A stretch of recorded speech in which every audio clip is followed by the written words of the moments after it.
We are living many lives and many realities in different dimensions, in different timelines, in different worlds. They are all connected to us all the time. That explains why suddenly I can have a memory of that. In Aquarius age, everyone is starting to connect. Everyone is opening their channel. It's important to understand why we start the Age of Aquarius and what it actually means to start a new age. These 12 areas were divided into the dragon's path, which is the kundalini of the cosmos. How I focus my reality depends on what is my North Star. I will have something more clear and something that is hidden. When there is any change in the stars, in a quantum level, is a change within ourselves. Everything is able to adapt to the chaos. That's the perfection of the system. It's the first time ever in history that we have everything that we needed. The only thing that we are lacking for is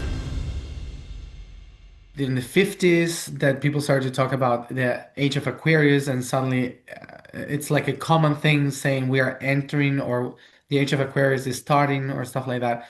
But when you put it on perspective, um, it's important to understand why we start the Age of Aquarius and what it actually means to start a new age. Because when people in the spiritual world, we speak about the new age, suddenly became like a whole, I don't know, concept of spirituality, and it's not related to that. It's like actually saying the hour 10 it's over, so the hour 11 is beginning. So this hour has ended, so now we are starting a different moment. And if you see it in the clock, it's kind of noon.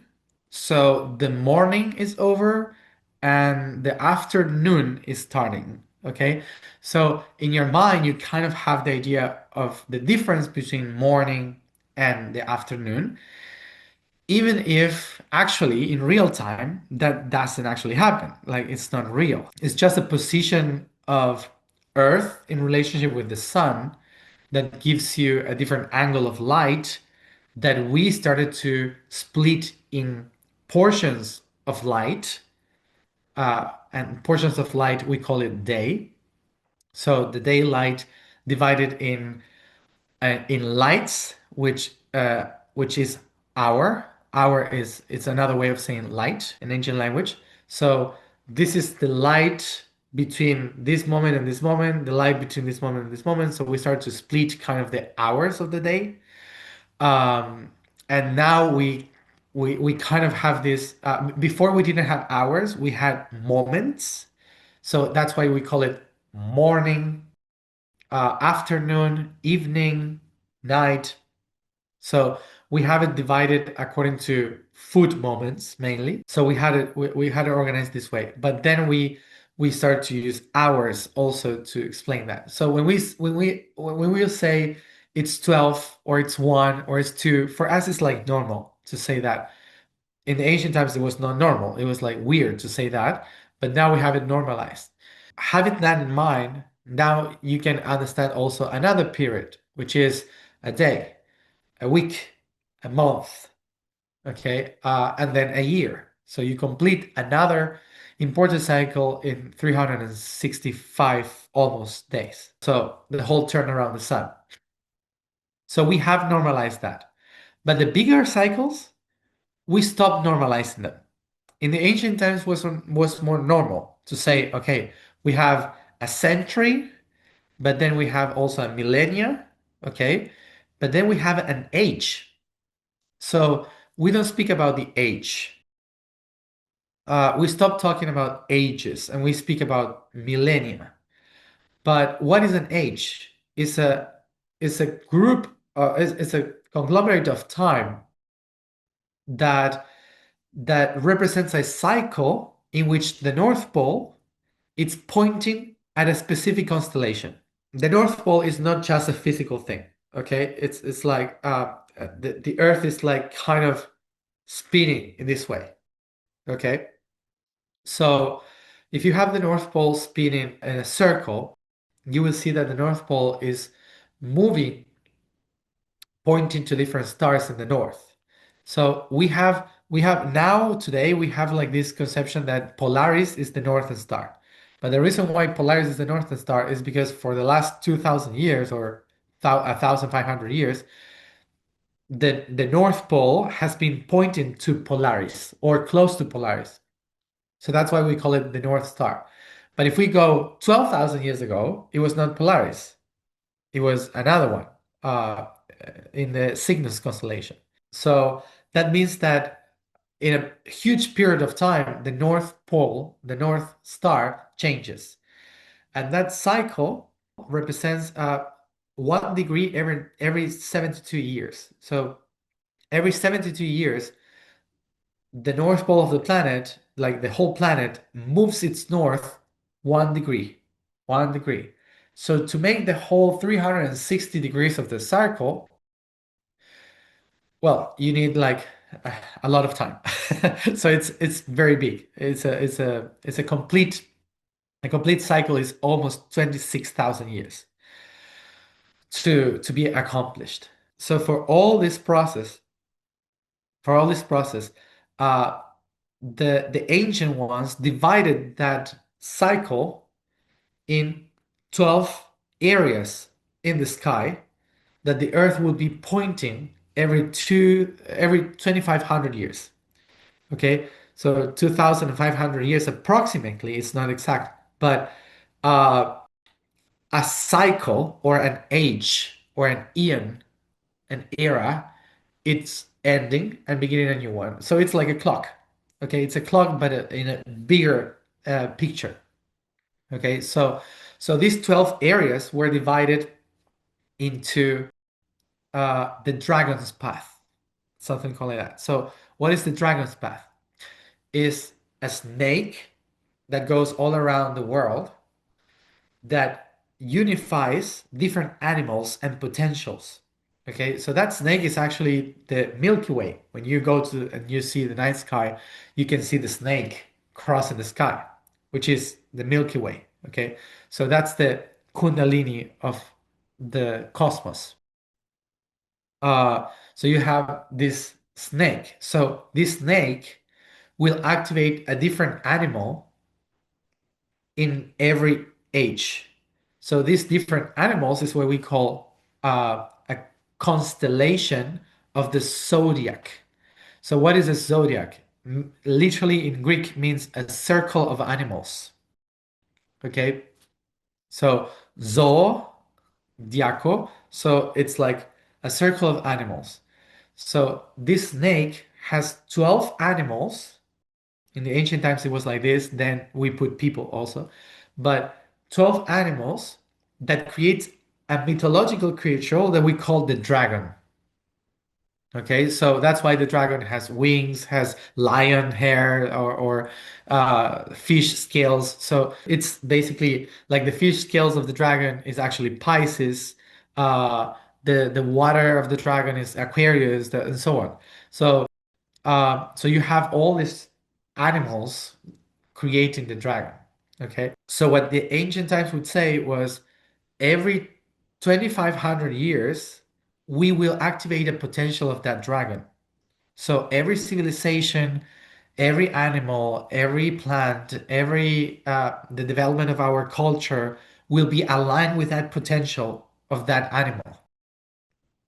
Okay, so so we say, okay, that's the age of the lion, the age of the goat, the age of the Taurus, which is the age of the bull. So we divided the ages and periods of time. So we have 12 months in which we go through the animals towards the right.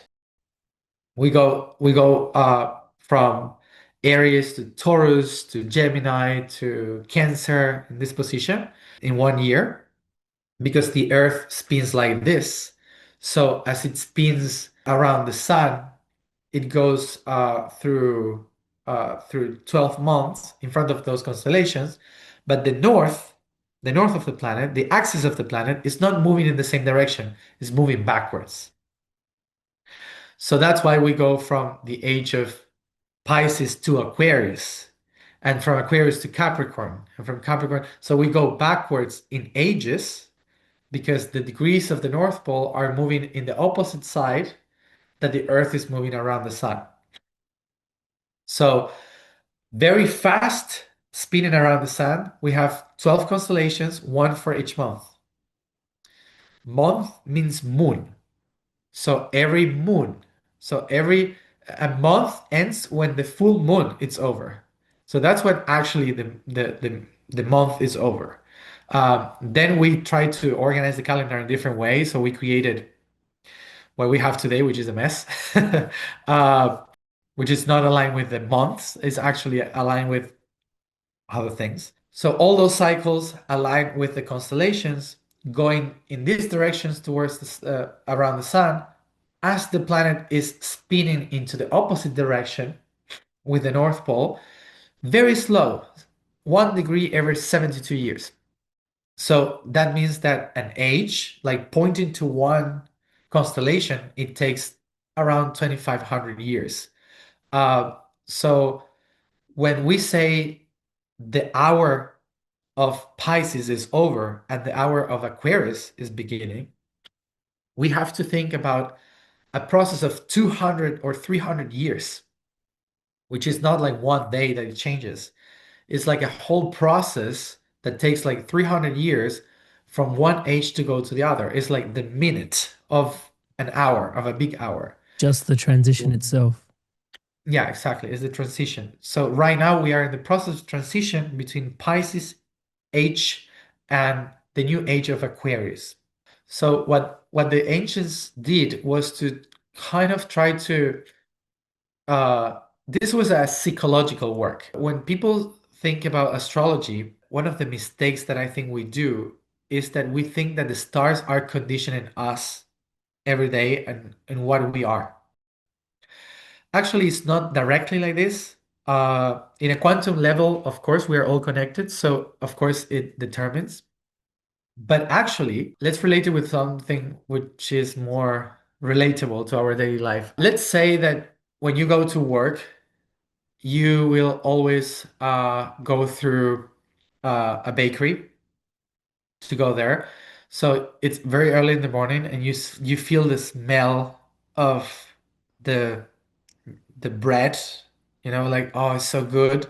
And you go through there and you will smell that and you will say, okay, the bakery is ready, so I can go there, grab something, some pastry, and keep going to work.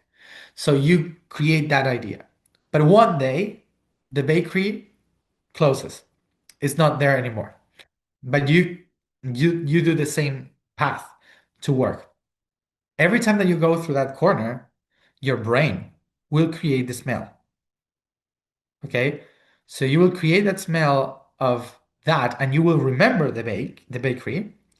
So even if the bakery is not there, within is there. So because by repetition, you created within yourself a cellular memory of what is the action that you should take every time that you cross that corner, which is to eat bread or to eat this. So imagine that happening every year for millions, and I would say billions of years of cells repeating the same thing every time that was summer, every time that was spring, every time that. So suddenly your cells are not thinking anymore about, oh, I should buy a bread. It's already encoded in you that every time that you go through that corner in time, you will smell bread. Okay? So imagine now that the bakery is actually Aquarius. Okay? And you are Earth.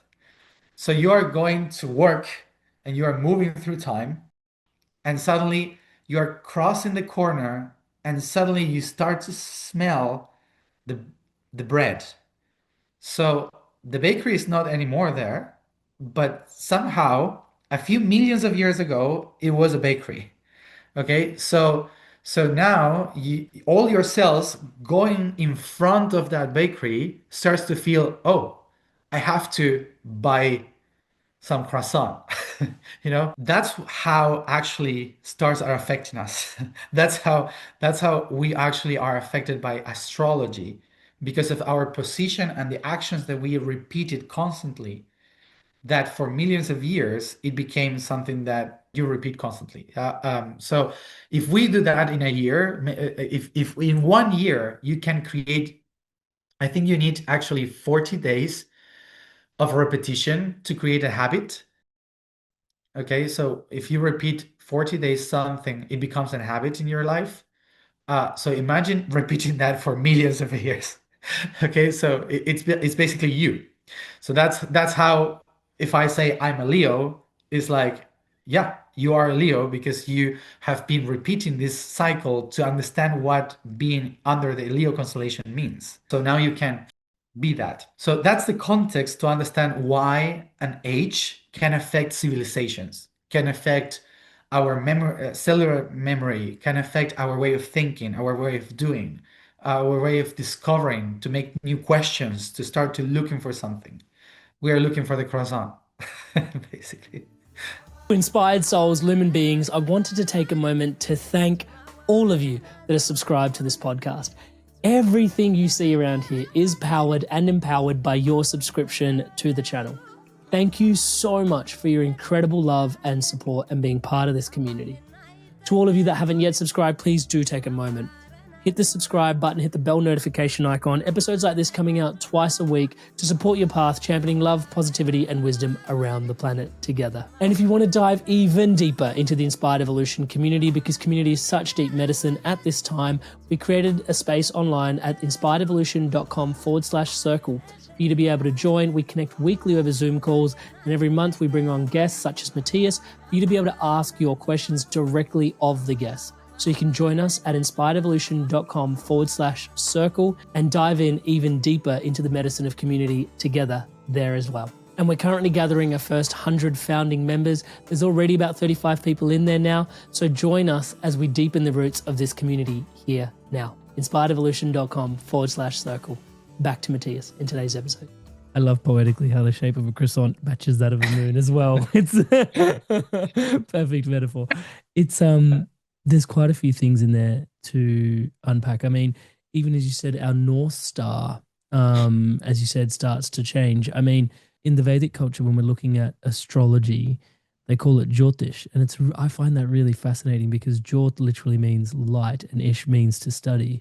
And it's literally the study of light. And I find this really interesting because it untethers it from balls of matter and density into like energetic and wave-like structures. And as you were saying, our North Star changes. I mean, if there's an orientation that the pole that the Earth is sort of pointing towards towards something, I'm sure that energetically means something to what the Earth is going through at that particular moment in time. And watching that shift must be quite profound. Yeah. And of course, the Vedic tradition follows the actual position of the stars, while the Western, let's say, tradition follows our perception of the stars. So both of them are combined in this way. One speaks about how I perceive it, and the other one explains how it's moving, actually. So it's a mechanism of mind and heart, actually, let's say. So you can perceive it in that way. Because sometimes people say like which one should I follow? It's the Vedic or the tropical? And it's like, well, it's this, it's like a clock. So that you have gears for it to function. So it's not one or the other. Um, so related to this axis, like pointing one specific star, let's say to exemplify this, our body is on its axis. We have this axis here. So I'm standing there observing this in front of me. But if I start to spin like this, something will change in my mind, in my perception, because now I'm not seeing what is here. And if I change there, I'm not seeing what is there. And then so my point of view of how I focus my reality depends on what is my North Star. So this is my axis. The axis of my planet, of my own being, is observing one specific North Star. So as I shift and I start to spin around, imagine that my head is doing this. So if I'm doing that, so every corner of the room will be a North Star for me. And every time that I position myself there, there's something that I don't see, there's something that I can see, there's something that is blurry around. So every age, I will have something more clear and something that is hidden. Something that is blurry, something that I have that might help me uh, work and do things, and the other one that I need. So the shift of the position of my perception according to the North Star will change how I relate with everything, with all the other stars or all the other psychological perceptions. So that's why it's important to know what is your north, what is your northern star. For example, in astrology, you say, what is your north? For example, for me, my north constellation is Aries.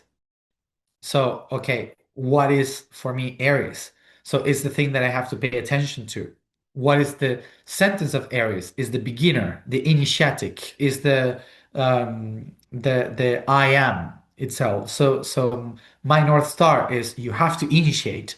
You have to you have to think like a child. You have to begin. You have to learn the I am. So when you have that in mind, when you know what your North is, then you can reorganize everything around you and not trying to be what you are not, but use the whole picture, the whole thing, knowing that, of course, the opposite side of Aries will be the one that kind of teaches me what is hidden in me, what is something that it's already in me, in my backpack, let's say.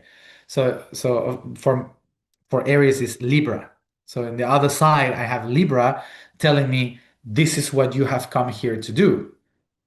You have this in your background, in your background, but you're not facing it. So you don't know how to deal with it unless you focus on Aries. So knowing the North Star, it helps to understand where are we going, how to use the whole picture. Um, yeah. And I imagine when there's a North Star placed in, like, depending on, because there's one thing about the way that you're orienting, your psychology is picking up and behaving differently. But I'm sure there's certain activations that occur based on the star that's there and the energy Oh that yeah. it's carrying. Because I didn't know how to get into this conversation with you today, but Yeah. I'm really interested in, because there's the formation of these stars and the formation of these constellations, right? And there's these primordial energies. Like, it's quite fascinating when you peel it back, because it's quite convenient for the mind to make order of the chaos and go, oh yeah, like there's anima, right? And just wrap it all into animals.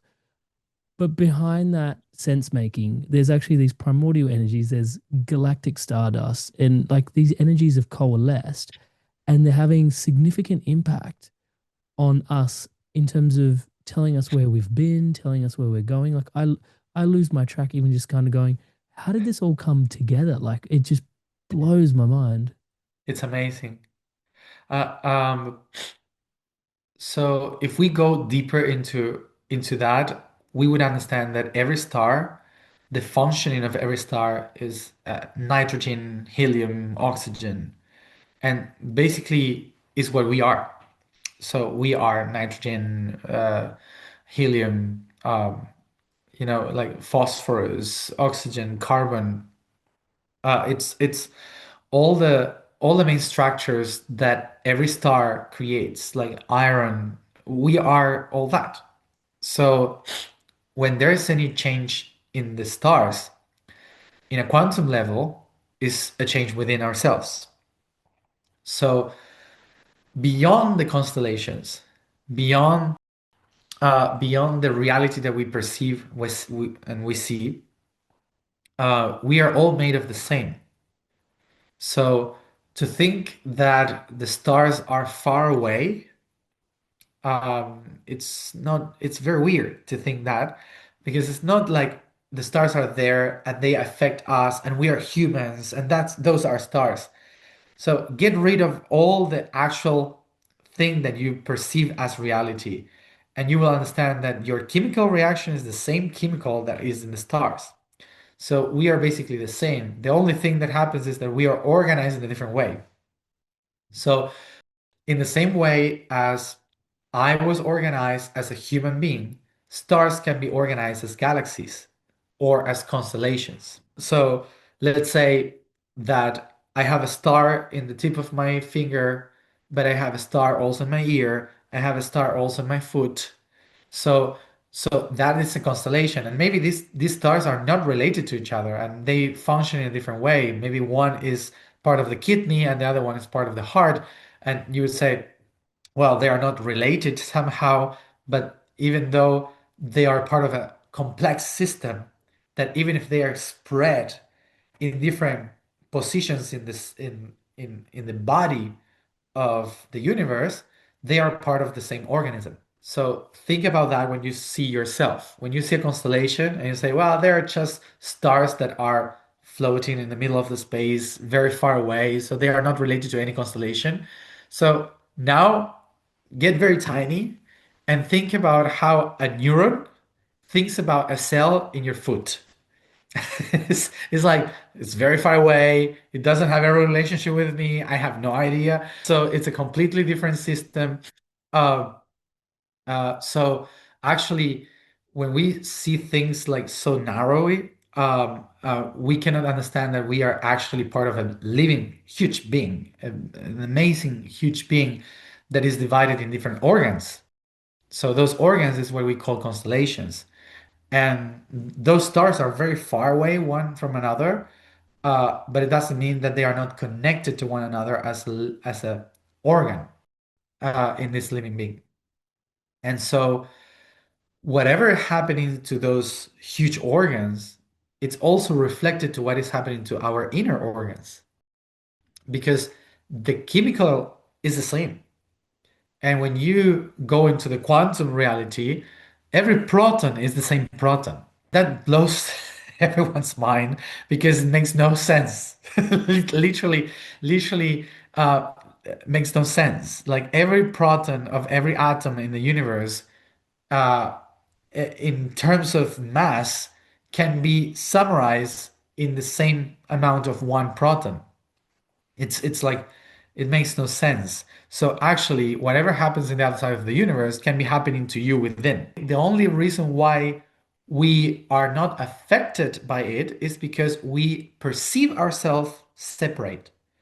So because we perceive ourselves separate, we are not connected to the entire universe and we are trapped in a perception. But when you open your mind to the everything, suddenly you stop believing that you are living day by day, surviving in a human body, and stars are so far away they don't affect me. And you start to realize, oh, I'm just a consequence of something that is functioning, that is so huge that I cannot even understand. It's like a proton inside your body realizing, wow, this cosmic body is so huge and I would never be able to reach a foot. I will never be able to reach the heart. I will never be able to find out what a kidney is because it's so far away. And actually, what is a kidney? So what is a kidney? Because I don't see the shape. It's like too many atoms and around that are shining that I can see them, but I don't see the shape of a kidney. So picture yourself like an like a proton inside the entire structure, and you will kind of figure out how even if it looks like they are not connected, the kidney is working and it allows the flow of the blood for the heart to beat. So the heart beating helps the mind to keep safe in your brain so you can actually function. So, how a tiny little proton cannot see the connection of just a tiny organ in your body that can make a huge difference, but you cannot see it. So, yeah, it's very I mean, big. the yeah, and as you're referring to it, I mean, it reminds me of our last conversation a little bit where you were just it left me with this potent reminder of just the divinity in all things, you know, like even in the broccoli that you eat on your plate, even in the plate itself, even in the table. I remember just yeah, just the divinity of all things and just the awe at the magnitude of that. We've grounded a little bit into the physics of like, yeah, there's this happening here. And like, I mean, even the quantum physics of like, I mean, the one proton being all the protons is I'm going to digest that for a minute, but there's My next question then comes into the sense making patterns that we collectively attribute, because we did put them all in constellations, but it also seemed like, depending on which culture you came from, maybe you can correct us with, what you remember, but there seems to be different schools of thought do have this approach that's relating to the stars has an influence. Um that's already a point of view, right? It's already like we're trying to sense make. And maybe some part of me being in Australia, we're close to New Zealand, and there's that Maori culture, and they will chart their ways based on the stars, and that would go show them the way along Yeah. the water. But then it seems to be, even though we've come off the water onto land, many of us still use the stars to chart our ways. So there's this sense making that it really does for us, but then also just how different cultures have different projections on the constellations in terms of energetically what they may mean to them. Yeah. But there is, and this is the bit that gets me, and I wanted to ask you about, is like there is cohesion amongst their interpretations. That bit is like, what the like, Yeah. do you get what I'm pointing to there? Yes. Yes. Well, as I told you, remember that uh, humanity actually started in the center of Africa. So we had a perception of the north and the south because we were in between the tropics. So uh, the the people in Africa were uh, developing around the equator, let's say. And that's where humanity started to become humanity, around the equator in the west, in the east side of Africa. Um, so from Zimbabwe until Sudan, all of that region uh, was kind of the place where humanity started to perceive itself as humanity, let's say. So that means that it's the first moment when people that have perceived the stars for millions of years in the cells around Africa, they started to perceive how by following the northern stars or the southern stars, that's why people went to the South Africa and people went to the north of Africa, they were following the same patterns. So we all share the same idea because the origin of all humans was designed in the same point of view. So after some people went to the North Pole, so of course the perception changed because there were constellations that they couldn't see anymore. And when people started to go to Oceania and the Pacific Ocean, they started to see constellations that they never seen before, which was the south. But the tropic kind of kept the same. The repetition of the cycle in between the tropics is like kind of the most important mindset that we have created for ourselves. And then through that, we started to add the new perceptions. So, but actually, we all have the memory of the first moments. So, uh, you cannot think about the Maori people being just Maori. Like the Maori people actually came from Ethiopia. So, where is Ethiopia?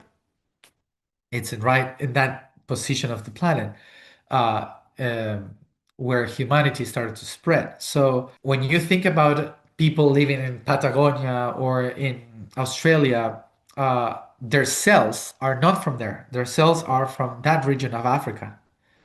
So the mindset for millions of years that have been created relate in relationship to the perception of the stars uh, created perceptions in the same way as cultures. It's a very complex thing because it's the creation of the mindset of a whole species.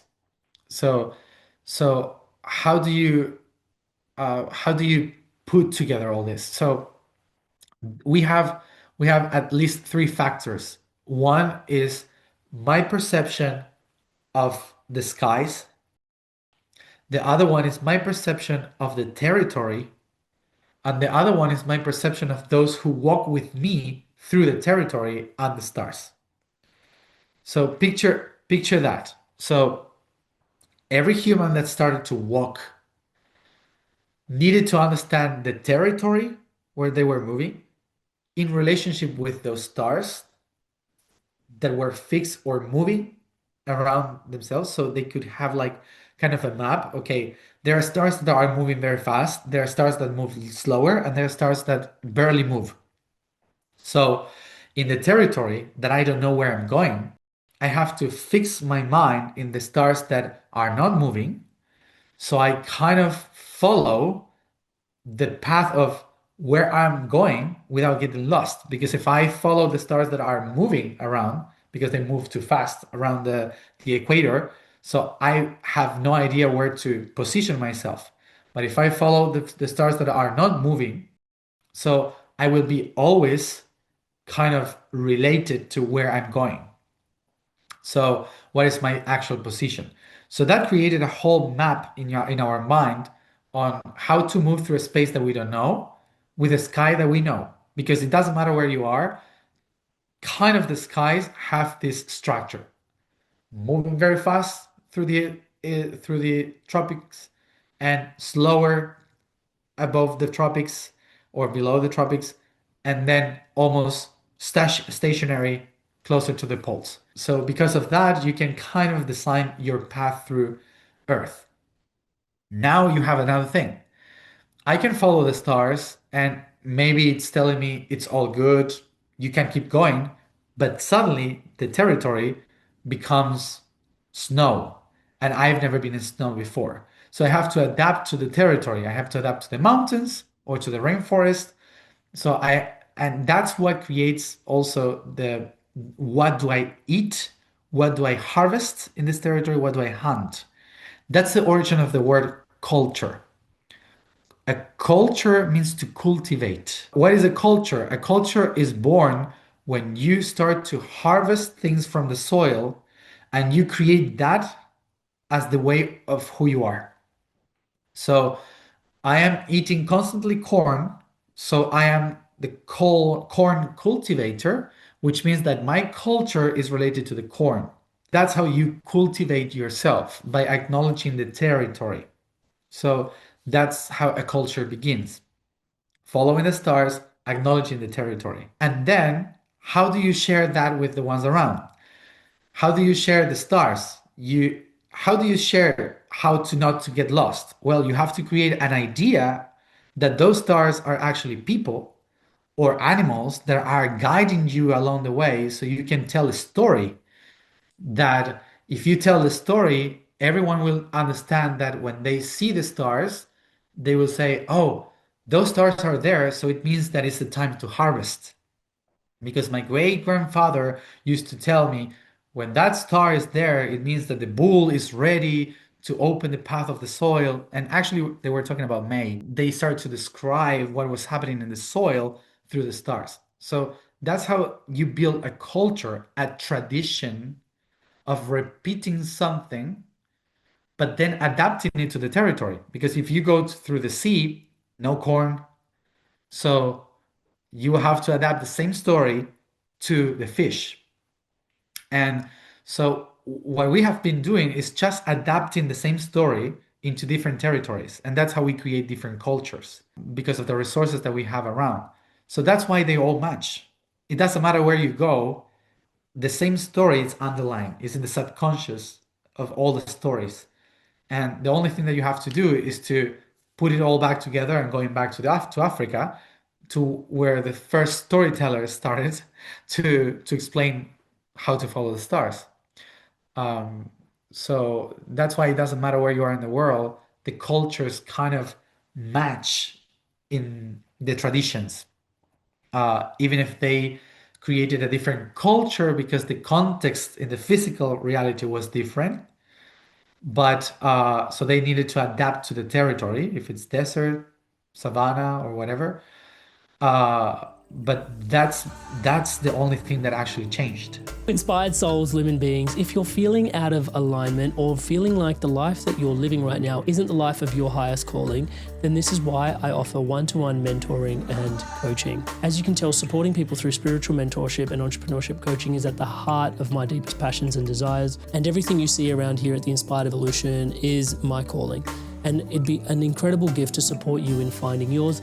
This is the work that I've been doing through mentoring and conscious masterminding for the last decade. You don't just have to take my word for it. This is how people all over the world have transformed through this work. I don't even recognize myself from 3 years ago. I don't recognize myself from a year ago. All of these things that I've been wanting to manifest in my life, I have them now. This entire year has been a complete transformation. He is literally just there to put wind in your sails. He really seems to love his work and his clients. He's going to squeeze all the juice out of life and encourage his clients to do the same. Amrit definitely delivered more than I expected. Was able to steer it in the right way, the way my soul needed to hear. I think that's what makes him so unique as a coach. He's wonderful. He really can help to do wonders with your project. Go for it. So if any of that resonates and you feel inspired to evolve and you're ready to live fully into alignment to create the life that is absolutely abundant, free and prosperous and aligned to your purpose, then book in a call with me.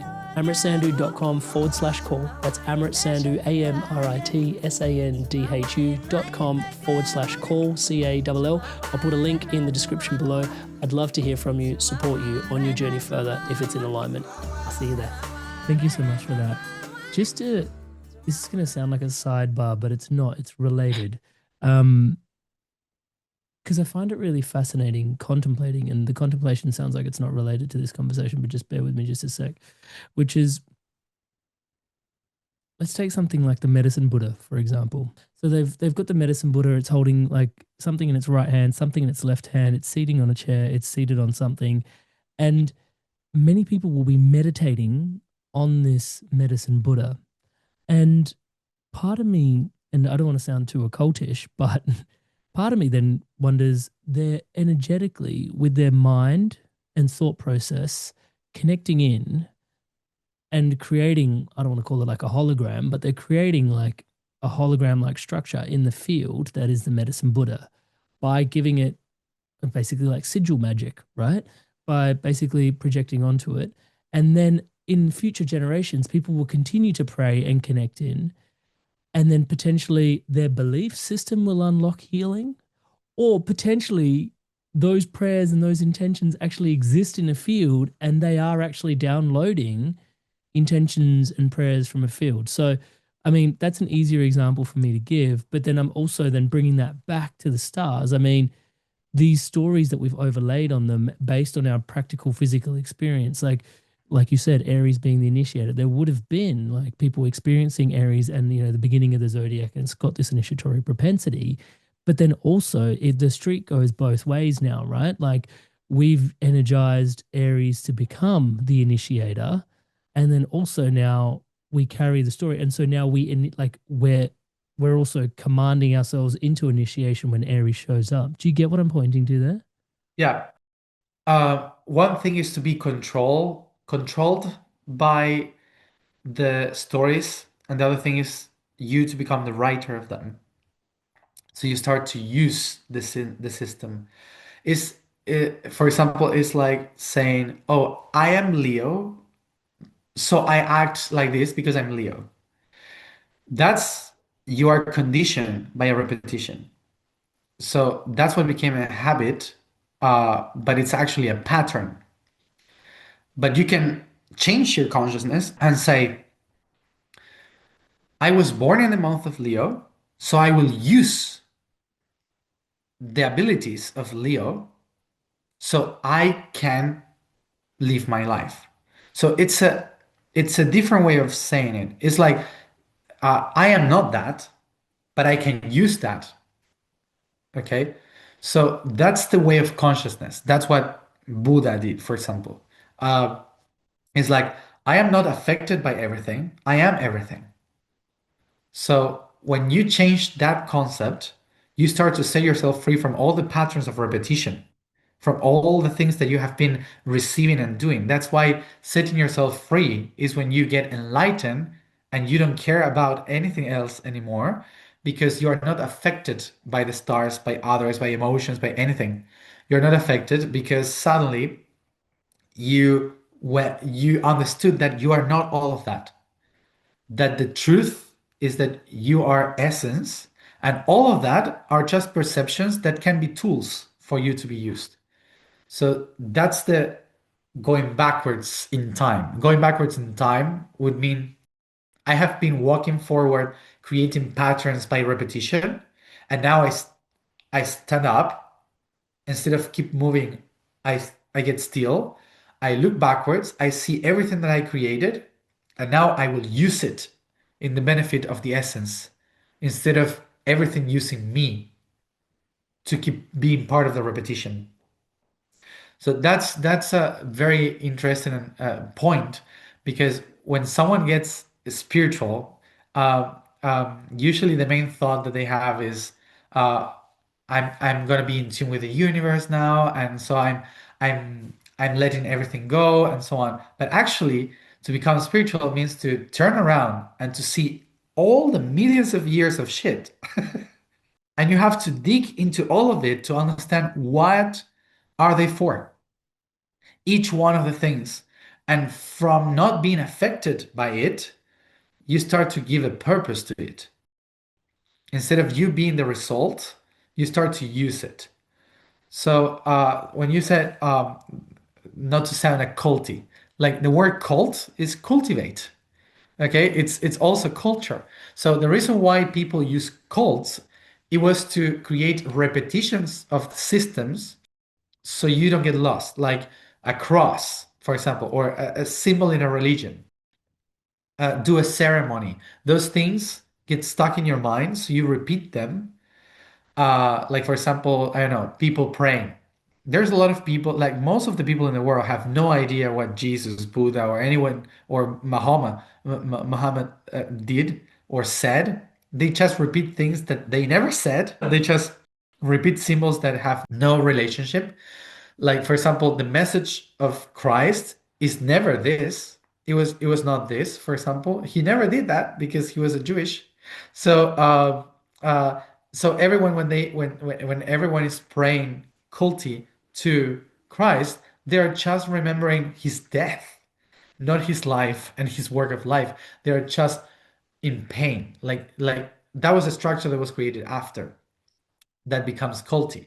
So now, if you want to get free from that tradition, for example, you have to turn back and look into the cross, look into the tradition, go to the cult to cultivate the truth that is behind it. I used to go a lot to the Vatican, and people say like, "Oh, Matias is working for the Vatican or whatever," and I'm like, if I want to go to the actual root of my subconscious mind that is weaved into those culty things of repetition, of mantra, of healing, of all of that.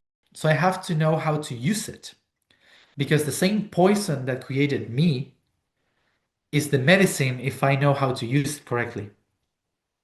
Okay, so the same astrology that is conditioning me is also the medicine if I start to move through it using it.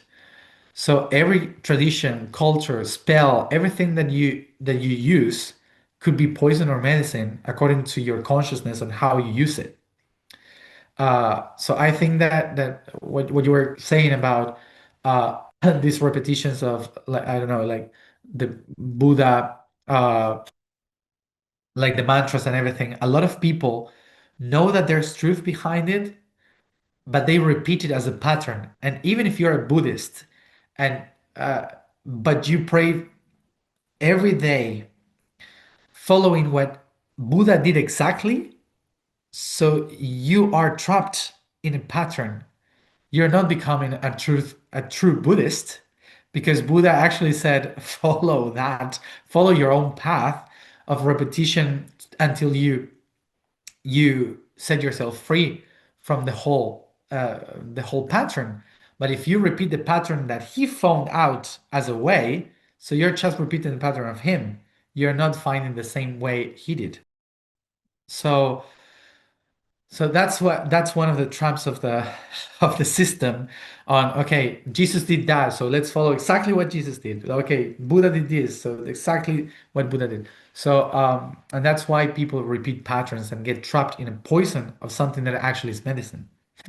Yeah, I mean, that's really profound to hear because actually, where I'm at in my juncture of my journey at the moment, there's been so much like, I'm just going to put it brick by brick, but personal development, spiritual development, when following other people's models, there's this concept of this is what is correct, and you living outside of that paradigm are incorrect, which Yeah. immediately invalidates your divinity, right? Yeah. Touch wood, which is not to say that there's a lot of wisdom in there. Absolutely, there is, and it can show you the way. But what I've been finding with astrology recently is it's been really, or maybe it's just the way I'm learning astrology, has been it gives me a lot of permission to, oh, it's okay that I'm like that because it makes sense in the way that my astrological chart is set up, right? It's like, oh, it's okay that you can be a bit slow to change on certain things. You have Taurus in your rising, right? But once you make the change, you build the momentum and you start going, right? So that was all of a sudden it started giving, but then at this juncture in the conversation, also recognizing that that is just another level of pattern making that you're stepping into, Amrit, that's giving you more permission to be more you. But once again, that will also have its use by date at a certain point because it is once again another pattern. Yeah, that's really I will interesting. try to put an example about Mm. that. When you understand astrology, it helps you to understand yourself and the structure that you choose for yourself. So, um, so you are conditioned by that structure, which means that by understanding astrology, you can understand yourself better. Now, uh, you understand yourself better. You kind of get the whole idea. Okay, this is why I can't do this. This is why I can't do this. So it's easier to move yourself in life when you understand the patterns that you hold. Now, what happens? If you leave that through the unconscious way, the easier answer to that is, well, I'm this way. Like uh, that's how I was born. That's my condition, It and is what that's it is. Yeah, it is what yeah. it is. So it's like saying, I would love to fly like a bird. Like I would love to have wings and fly like a bird. But yeah, it is what it is. I'm a human. I cannot fly, and because I've been designed to walk on Earth, and birds have a different astrological chart that allows them to fly. Okay? So imagine if we take that determinism, so humans would say we cannot fly. We all should walk. Okay? But even though there was someone that said, what if we take the power of the technology of how the wings work and we build a structure that can put humans inside and maybe we can fly too, you know? So we can use others' astrology to actually improve mine. And we created an airplane. Okay. So now we fly like birds, even if my structure is to walk. Okay. So what it means, this example, that you are not determined. You can use it. You can create something new. But because when people think about astrology, they don't think it as tools. They usually think it as determinism. So I invite everyone to understand that through unconsciousness, you are determined by the program. Through consciousness, you can use the program. Thank you for that. The question I had a couple of beats ago, which was actually about you were describing Earth as Earth and the way that it was moving in terms of it goes one way, and then we've got the wobble that is pointing the north axis that kind of points us back the other way.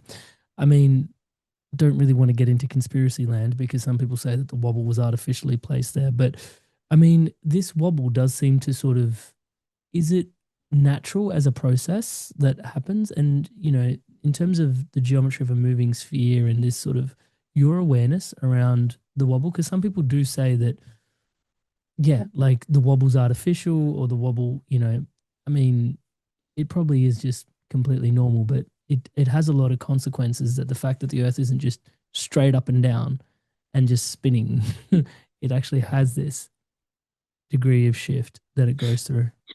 Yeah. When you think about this from the human perspective, we always think that it's not correct or there's something wrong. But actually, everything in nature is a mistake. Like Wait, literally. so I was not nothing is a mistake. Everything is a mistake. Sorry, what? Because everything is a mistake, we made it perfect. The reason why the Earth has this wobbling movement is because not because there was a plan to shift it. It was just because another planet hit Earth and shift the poles into another position. So it was a chaotic situation of a car crash in the middle of the universe that moved the axis, and we are the result of that. We exist because of that mistake, of that thing. So we wouldn't have summer, spring, life. Actually, we wouldn't have seasons if that mistake wouldn't have happened. So now, actually, if you think about how perfect should things be, of course, that wobbling shouldn't exist. But also Earth shouldn't exist. Like if you put it that way, we should be again within the sun, and everything should be just a star, not this mess that we have created as planets and gas that suddenly turn into Jupiter. So if you go backwards and backwards and backwards, everything is a mistake. Everything is like, oh, we shouldn't have done that. Like, oh, sorry.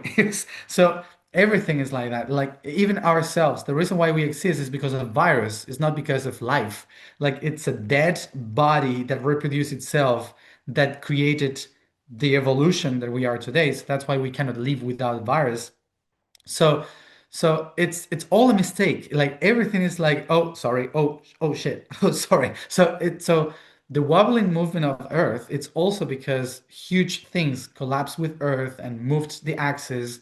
So big earthquakes also can shift the axis of the planet for slightly degrees. Like I think the earthquake that we had in Chile, I don't remember the year, 2010, I think, that earthquake moved a little bit the axis of the planet, and it was an earthquake. But of course, these things happen because the perfection of the system is not that everything is perfect. The perfection of the system is how everything is able to adapt to the chaos. That's the perfection of the system. Like it's not like something is precisely written and it has to follow that right writing. The perfection of how everything works is that we are not we humans. The universe is constantly able to use every mistake as a wonder. I would say, yeah, it's a mistake. Uh, Something is off. But so Uh, is everything else. but when you go backwards and backwards, it's like yeah, until you get to the origin, and suddenly the origin, when everything is like a perfect golden egg, suddenly is like, oh, this is perfection. Yeah, and the reason why we exist is because something was cracked there. So that something was off. Of course, if you go back, there is always something or someone modifying something that is breaking something. And but for me, that is not like kind of the concern. The concern is how everyone is trying to make it perfect instead of finding harmony. Acceptance. Or blaming someone, like this is happening because of this. So you cannot repair that, but you can improve. So it's not like this was something that someone did wrong for us, and usually humans locate themselves in ourselves. I'm a human, I forgot. Usually humans locate ourselves into the victim of many things. But ask the dinosaurs, they had a worse one. So So there's always this kind of mistakes that we have to thank for, that the universe, the divine, use every one of those things as something magnificent. Yeah, I mean, it's hard not to ask why consciousness is doing what it's doing at the moment. Like, yeah, the curiosity piece is really right. To expand this star-based conversation out a little bit, last time you came on, you sort of pointed to the fact, and we didn't go further into it, that potentially an individual is here living a life right now, and potentially they are also living a life in another time that's quantumly connected to their existence right now. And that could be very much in the future on this planet, and it could also be in the past on this planet. But what's slowly creeping into my awareness, and it's interesting that we're moving to this Age of Aquarius and that these sort of conversations are opening up, that potentially there are probably other star systems where other people live. Are our lives here connected to lives on other star systems potentially? And as we're connected in time here, can we be connected and drawing information to and from there? Is that possible, or is that too trippy? No, it's that's, if as I said at the beginning, if in a quantum level, particles can be connected in the exact moment throughout a galaxy or throughout many galaxies.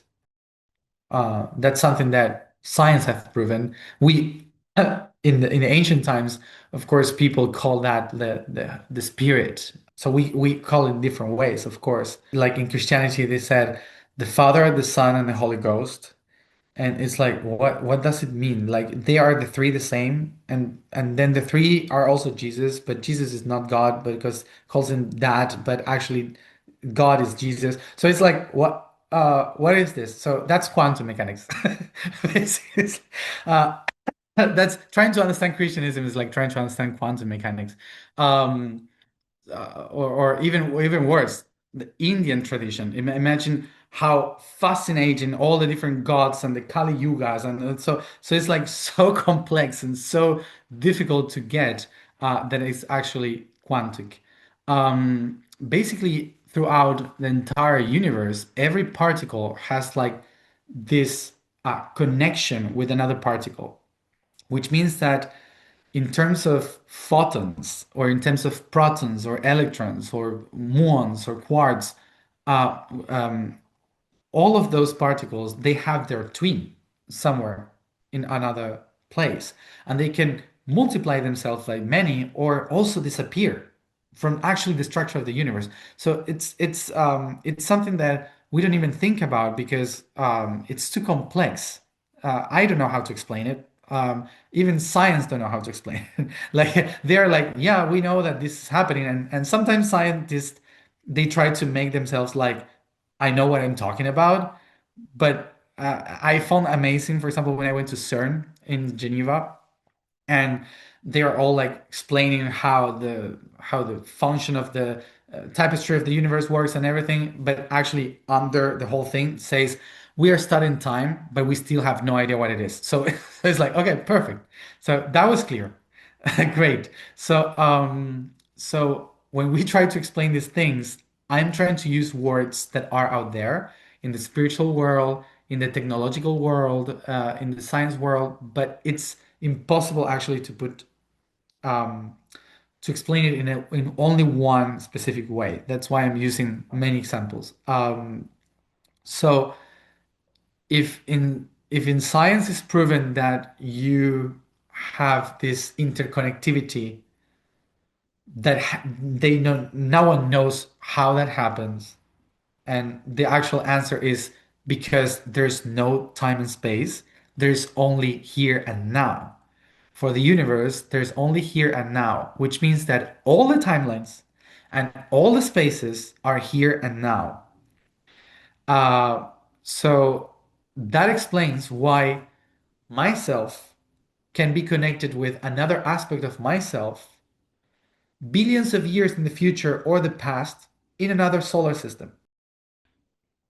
And even if that happened billions of years ago or will happen billions of years ahead, and it's like 1,000 galaxies from here, within myself, suddenly I can have a memory of that. I can I can even speak with it. So that's why when people start to connect to the network of the universe, you have like kind of two options. Or you become a conscious being, or you become schizophrenic. So it's like, and even your chemical reaction in your body will do like, I cannot deal with this.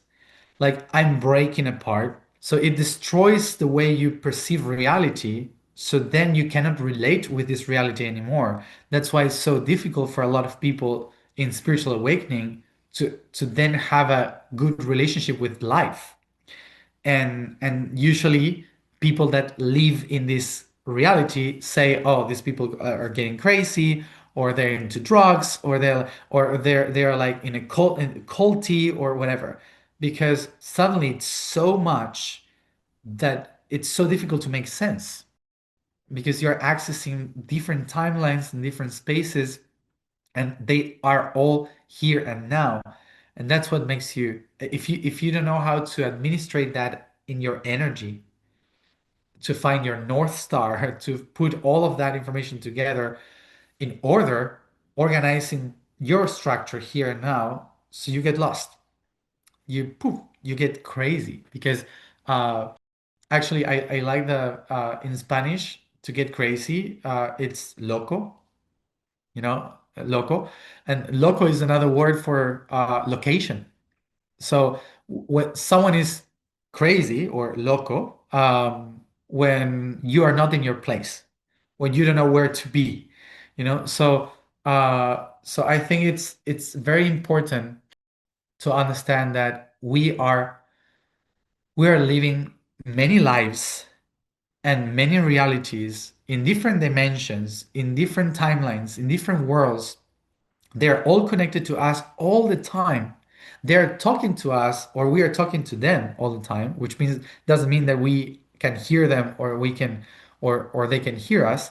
Uh, but all the signals are there constantly. So when you start to open yourself to that, suddenly you become a channel, and that's why we call it channeling. So all these channeling things are all these signals of information that are trying to become us. Um, and we start to remember that. So, yeah. Yeah, it's really fascinating because you've also, I think I've picked up somewhere you said that like we use terms like Palladian, Syrian, Arcturian, and we use these labels a lot, but like they wouldn't call themselves that living on that star system. That's Oh, just our reference of their star system. yes. And it's really beautiful actually how some of these names come together. Like I think you mentioned one of them has to do with the doves around Taurus or something. Maybe I'll stop talking and you can Pleiades. explain it. Yeah, can you tell us about like, yeah. Yeah, most of the we call these people with the names that our ancestors gave to the stars that we perceive them from. So, Right. of course, the stars of Taurus are not called Taurus.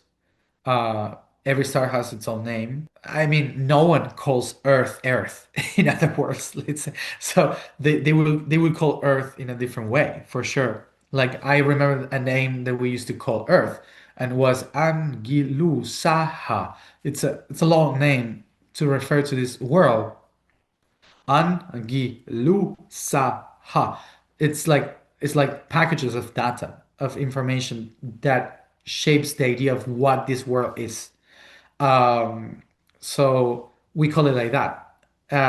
We have no idea of calling it Earth, or the sun, call it Sun. Of course, that was not the name of the sun. From our point of view, we name the beings from those stars just with names that we put. Like there's another. Well, there are two fascinating things. One, when they call Arcturians to the Arcturians, or Pleiadians to the Pleiadians, basically because Pleiades means doves. They are the yeah, the pigeons that are around the bull in the fields. and and these doves are actually like for the Greek tradition, they were the nymphs that were dancing in the water, and they were like flying around the water, and suddenly the giant that was taking care of the bull, which is called Orion, uh, that giant fell in love with them. So he was like he was a toxic masculinity. So he was prosecuting these virgins around the world with the bull. So that's Taurus, Orion riding the bull, with the two dogs of Orion, which is the Sirius constellation. So that's why it's called Canis Major, Canis Minor. Canis because of dog, the can. So all of these names are not the star names or the being names. They are just how historically we call these places. And another fascinating thing, for example, when you speak with people that call themselves Lemurians or Atlanteans too, like the reason why we call Atlantis Atlantis is not because it was called Atlantis. No one called Atlantis Atlantis. Like the only reason why it's called like that is because of Plato calling it the civilization behind the mountains of the one that holds the heaven on earth. So for the Greek tradition, the giant that hold the heavens, separated heavens on earth, is called Atlas, and the mountains of Atlas is the Atlas. The ocean that separates the heaven and earth is called Atlantic, and the islands that are in that ocean, like Canary Islands, Azore Islands, Madeira, they're all called by the Greeks Atlantidas. So Atlantis is a name to define any island behind the mountains of Atlas. So, and Lemuria is too. Lemuria is a fictional name given by a French guy that was investigating why are lemurs, the animal, the funny animal, from Madagascar. So the movie Madagascar, where from the island of Madagascar and Sumatra, they both have lemurs. So he was wondering why this connection, why lemurs are here and in the other side of the Indic Ocean. It must have been some continent in the middle that lemurs used to cross. So he called it Lemuria. So in the 17th, 18th century. So now all the spiritual people that talks about Lemuria is like, oh, I'm a Lemurian, and I always picture like these monkeys crossing the ocean. So I make fun of it. But all of the names that we use to call certain beings, they are not the names of those beings. They are actually perceptions that we have, or historian names that we have given to them. Inspired souls, lumen beings, you're obviously loving this conversation with Matias, so please do give this video a thumbs up and a like, and also join in on the conversation amongst the community in the comments below. We'd love to hear from you. This is the second time Matias has come back on. He's likely to come back on in the future. What are your questions for Matias? He is active on socials. He might just reply to them, or I can ask them on your behalf the next time he comes on. And what are your biggest takeaways from today's episode? Join in on the conversation. Would love to hear from you in the comments below. Back to Matias.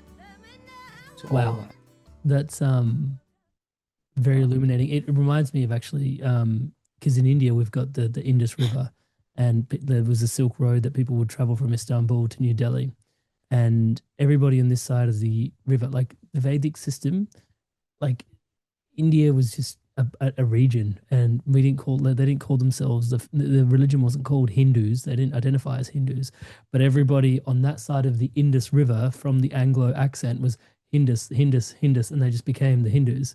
And then they even adopted it for themselves. We're Hindus. It's like, but really, it's just it's based on the river and just like on that side of the river. So I see the point. Interestingly, I picked up, you said, so we're living here. We're living in multiple, like we're geolocated across multiple times. We're quantumly entangled, potentially different star planets, and well, not potentially, different star planets and systems as well. I mean, I can understand the schizophrenic. It's like the schism in the mind. It's a lot to take in for your mind to, and there's always that, the humble little mind is trying to do that, or like order amongst the chaos thing. Yeah. But the key thing in there then, one of the questions I had was because with the Age of Aquarius, they say there's going to be more contact, right? Like there's going to be a bit more, and I'm not sure about what this alien sort of interaction looks like. One of my trippy dippy thoughts is if there was something else, why wouldn't it just exist outside of the visual bandwidth, like infrared, like and ultraviolet? Like, surely there's stuff probably happening outside of our visual, and you want to call that alien, it's probably just not native to your visual bandwidth, what you occupy. But then also, it makes me wonder because I think at some point I picked up somewhere along the way, he said that, well, potentially they're already here, like in us, in you, through you, like through these different star systems, because it's very difficult to traverse space, but you are entangled and Yeah. information can actually flow both ways. That is a very mind expanding conversation. Yeah. Can you unpack that for us, please? Because we still think about aliens in the way of movies, of spaceships moving through a world to another. Landing in the White House front lawn. Yes. But all the aliens coming from another world to this one, it's actually a very human way of thinking in terms of the universe. Um, because a species that got to travel through time and space, which is from one world to the other, they got to understand how time and space work.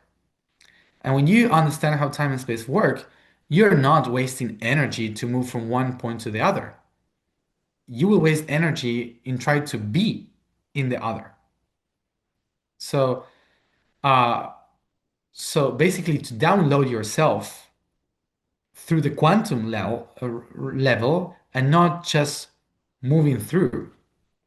So, which means that you would bring not your physical bodies, but your consciousness in a kind of a spaceship that can move through atomic realm. And that's why when we see these spaceships, they just disappear, or they just become light, and then they are not there anymore, because they're basically building machines that move in a different layer of reality. And it feels crazy, but it's not when you have scientists understanding how quantum physics works. Like like the fact that humanity haven't figured out how to move through time and space, it doesn't mean that some other species has been for millions of years experimenting just with that. So there are a lot of beings that, for example, very interesting thing about how light works in the universe, it's all radiation.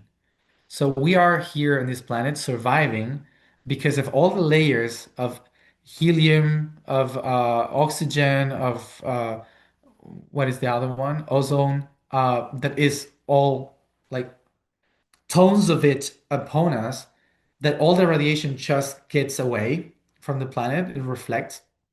So if you travel throughout the quantum level and you suddenly show up in this reality, you are bringing with you a lot of radiation. And if an alien gets in touch with you directly, it might give you cancer, not a hung, not, not just like a hug. It would give you a disease. So if you are in such a different level of frequency, they are kind of microwaves instead of just a living nature being. So that's why they need to find ways to download themselves here in a different way. There are many different ways in which many different species are downloading themselves here. One of them is through radiation, changing the DNA so they can actually be born here. And so our evolution, like humanity, for example, we there's a lot of people saying about Arcturians interfering with the DNA of our world. But we tend to believe that, okay, there's an Arcturian spaceship that came to Earth, grabbed some monkeys, and whatever, and start to modify the DNA with labs and stuff on the spaceship, and then they put a human here. But that's a very human way of thinking about it. Like if you are having I don't know, getting a rabbit, that's our way of doing science. But for them, it might just be precisely to direct a light beam of radiation um, to our DNA to relocate adenine, cytosine, guanine, thymine in a different position that is related to how they have organized their DNA. So what they are doing is to download their cellular structure throughout 3 million years. Because what is 3 million years? You know? So maybe for some other species, uh, 3 million years is just an experiment of 2 months. And for us, it's the developing of our whole entire species. So time is relative in the infinite of the universe. So maybe, of course, we are an experiment, but the experiment, it took 3 million years of evolution, um, instead of 3 years of manipulating chemicals, you know? So if you start to think in that way, you can understand why they are not physically presenting with us, why they kind of live through us, why they don't stop wars or diseases or these kind of things, because they are in another level of frequency, and most of the conflicts that we have as humanity, they don't understand them as conflicts. Why they would stop a war? Like there's no point for them, because in the same way as we don't stop, I don't know, a lion from eating a gazelle. Uh, oh, it's nature. We have to let nature happen. Um, so for them, it's kind of the same. Oh, it's nature. They're just figuring it out. Yeah, it's a different way of seeing it. Wow. It's a lot to wrap your head around. It's one of the questions I also had was because you like, well, you also like a lot of it came from your 370 days sitting in the say in the Great Pyramid, going in, meditating, recording. We'll once again put links to that in the show notes below, as we did in our last episode. Yeah, really, really cool work there. And one of the things that's in my awareness is there are sites on the earth that you said are mapped to astrological, like they point to the astrology of certain things. Um, yeah, and then there's also, you mentioned earlier that the Greeks kind of called them Palladians and stuff like. So, was there a greater awareness in the past of open communication to life on other planets potentially? Not in the Greek time, for sure. Um, 12,000 years ago, it was the last moment that we kind of had a more open connection with other worlds directly. And the reason was because the entire civilization 12,000 years ago was basically designed to become the mind of the earth. So every human, every in every level of class of society, in every class of society, every human that were alive in that moment were indoctrinated on how to become part of the consciousness of this planet. Of course, it's not the way that Aquarius age would do it, because we are talking about Virgo and Leo era.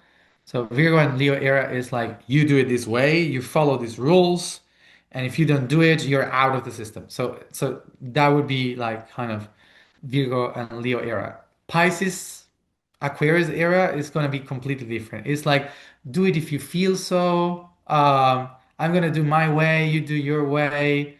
Don't bother me. We are all living together, whatever. So it's going to be more like that. But in the previous time, it was more like structure and very, very obligated, okay, by the kings and the queens and stuff. So um, so everyone was kind of forced to do the initiatic path, initiatic journey. They all needed to go through death many times in the life. So you had to practice to die, so you release the ego as much as possible. You had to change your names many times. You had to be away from your family many times.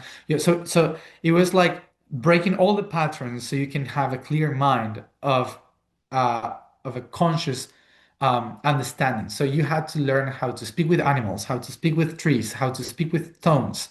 Um, you needed to learn the language of sounds with music, with math. So it was like very complex. And because of that, our minds were so open to anything that we didn't call it imagination. We just call it communication. Now we call it imagination. Now we say, oh, I imagined this, or I had this dream, or I had this crazy idea. So we call it that way. For us in that time, it was like, oh, someone told me this, I communicated that, I learned this, um so I am seeing this, I am doing that. So it was not like imagining things, or getting crazy, or having like it was not even religious. It was like a fact. Like, like some of the natives people live in the middle of the rainforest even today. Like, they speak with a tree, and if you ask them, how do you speak with a tree? And they would say, I don't know. Like, you just speak with it. Like, what do you mean? So there are many things that they cannot even explain to you, because for them, wisdom is completely different, is a completely different way of approach on communication. So that's why in the ancient times, it was easier to communicate with other beings from other dimensions, because it was normal. Then, when only a few started to make it culty, which is you can only speak with them through me, they created something that was amazing and terrible at the same time. They changed education into teaching. And that process was terrible. Why? Because I don't allow you to be, I have to teach you how to be. You disenfranchise people. Yeah. So if you are not in the way I'm saying for you to be, or what is the truth, so you are not right. So they created this thing of guilt, separation. You have the truth. I am looking for the truth. So these kind of things that a lot of people have done as patterns for a long time. Okay, that took us in a few thousands of years, in which we had priests and priestesses or shamans that were the main voice of the spirits, and the others just do other things. You don't take care of that. We take care of that. And it was mainly to control things. Like, for example, in Egypt, it was fascinating what they did. Like, the priest, they said we communicate with God. But what they did was to create these chambers, secret chambers, where the king, the pharaohs would speak directly with the gods, and then go to the priest and say, I spoke with the gods. Tell me, what are the odds? So the priest would say, "Oh, the gods are telling me this and this and that," and it would be the same, the answer to his questions to the gods directly. So the kings would say, "Oh my gosh, you are really connected to God." But actually, what happened is that there were hidden walls. So the priest would be inside the walls to listen everything that they were talking. so they could so they could have the answer. So that started to have to create control upon everyone, and disconnecting us from that. So we only kept with the myth, with the legend, with the tradition. So we spoke about these traditions and these things, but we couldn't communicate anymore directly, because we lost that inner ability. And of course, every time that someone awoke that ability, the society would say, "You're crazy." So what you're saying is not true. I had these companions in college. They were very Catholic, and they were talking about angels or something like that. So I felt, oh, I can speak with them. So I went to them and said, uh, I can see angels. I speak with them. And they were like, no, that's not true. And I'm like, what do you mean? Like, uh, So no, that's not true. You cannot speak with angels, but you're talking about angels. You're talking about how they exist. Yeah, they exist, but no, they you cannot speak with them. But you're talking about people that spoke with them. And yeah, but no, you're not. So it's like what so what is this? Like how many people believe in things that repeat constantly as a truth? But when someone comes and says, I have a message from an angel that is telling me you this, and it's like, no, I don't believe you. So, so we are so disconnected from the possibility of that being true that we created these labels of being crazy. That's why when we start to communicate with aliens, and some people start to channel beings from other dimensions, of course, the first thing that happens is like, oh, you're crazy. Uh, and I would love to say that most of people are. But but one of the reasons why a lot of people today are channeling, and that takes away the credit from those who actually are receiving information, is because in Aquarius age, everyone is starting to connect. Everyone is opening their channel. So everyone starts to connect. So Aquarius is connectivity. Aquarius is internet. And so imagine internet and and all that is in internet, like all all the crazy things that you see in internet and everything, but now connected to your mind. So Aquarius is interconnectivity. So now you're open to internet and you can have 5G of consciousness everywhere. What's the problem? That we have never updated the device. So we have an infinite network, but our devices have the same program. We're still using Messenger. When so we're still using apps that are not useful anymore. So that's why when the messages from the infinite universe starts to be downloaded in us, we start to repeat things that make no sense because our pattern is, I don't know, hurt because of my mom or my dad or whatever. So we project all the data and we translate it into our algorithm. So that's why there's so many people channeling, but just projecting not their truth, but their traumas. Okay, because the device is not updated. So we have to update the device because there's going to be a lot of information going through everyone. But if we don't update our way of life, our inside, our inner work, and we don't go to the center, all this information will be just noise.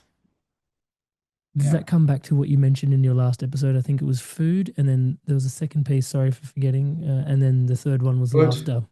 breathing, and laughter. Laughter. Yeah. I didn't forget laughter. I did forget the breath. Oops. And that's the hardware upgrade that you're inviting in. Yeah, I'm doing all of them wrong. So I'm not someone to follow. I must say, I have a friend that when I was 17, she was doing energetical therapy to me, and she said, I have the feeling that when everyone that we know is trying to go up towards the consciousness and the light, you're coming down. Like you're coming from there down. And I said, that's why I don't want to be followed, because if people follow me, we're going down. The reason why I can explain these things is because I've been there. I know these things, but not because I want to go there. Like that's not my goal. So I'm here in this reality. What I was saying about food, what you eat, what you breathe, how you breathe, and the way you laugh, are the three main things that can put together all the um, all the coherence in your being, which is what you think, what you feel, and what you do. Your action is thoughts, emotions, and actions related to food, breathing, and laughter. So laughter is for the spirit, is for the mind. Laughter is important for the mind. Breathing is important for the soul, for the emotion, to calibrate all the inside, all the hormones. And the food is good for the actions. The energy that you ingest is the energy that you will put into something. So that's why coherence comes from those three. So yeah, Yeah, that's the awesome. main tool. Thank you. Yeah. I guess I can, as you can tell, my curiosity is bottomless. So I can continue to ask you questions. And you've been so gracious as you've been, a little bit under the weather as well. And just, being so gracious with your time and energy. I guess, importantly, to wrap up, why is this time so important? And why are we being asked to remember or awaken right now on Earth? Yeah. Well, this time is important mainly because we can think about it, mainly because we are alive. So this time is not important because it's more special than others. This time is important because the consciousness is thinking about this time, which is we all are talking about this. So that's why it's important, is because we are thinking about why it's important, not because by itself is important. Okay, so that's something uh, that's a key thought that we have to have, um, which is not an external thing, is something that is internal.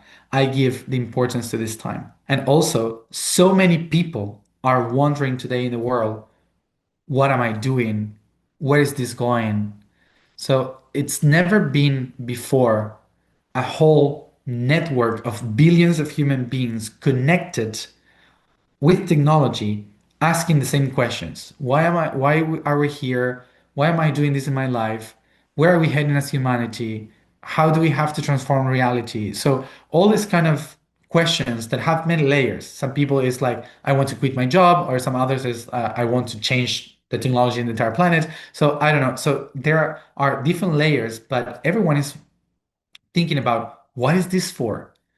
How can we change this? Or what is the truth of all this? Because today it's very difficult, and it's going to be even more difficult to understand what is truth, because of AI, like faking everything. Uh, so the main thing is,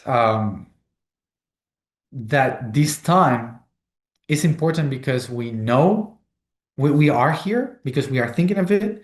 And also, it's very important because it's the first time ever in history that we have the technology to be connected and to solve all the problems. It's the first time ever in history that we have everything that we needed. That is why it's so important. But the only thing that we are lacking for is consciousness. So the most important assets that we need in this time is consciousness.